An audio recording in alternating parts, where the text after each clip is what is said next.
I walked into the classroom with baggage well known to me, my ignorance about art making, and art therapy, skepticism about the discipline or profession, yet expectations for it to be really good, a general dislike for group work, hesitation or inability to talk, especially in group, and prejudice against female. Didn't I sound like a most terrible group member? Why did I even apply for the course? Now Shakoor seems to be telling me how lucky I was. I arrived with no particular goals but a great sense of uncertainty. So at first I sat aside and observed, noticing, so this is okay. I'm allowed to just stay mute and comfortably mute.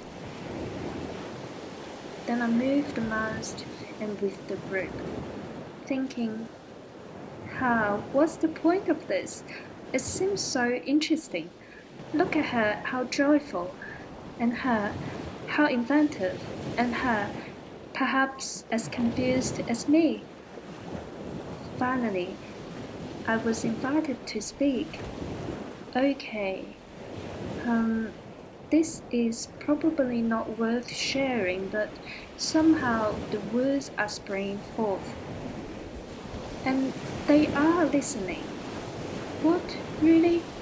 Do I even make sense? Then each of them responded to my utterance with a word, gesture, object, sound, silence, a hug, a smile, or a tear. Absurd was my first comment about my co-creating experience in class. So absurd that as if I did matter in it.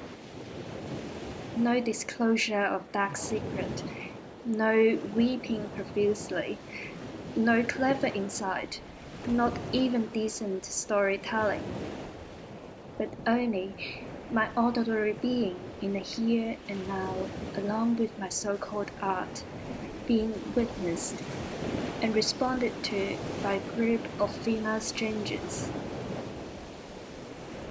I notice ignorance becomes openness, skepticism becomes presence, expectations becomes exploration, dislike becomes love, inability becomes initiatives, hesitation becomes passion, prejudice becomes possibility.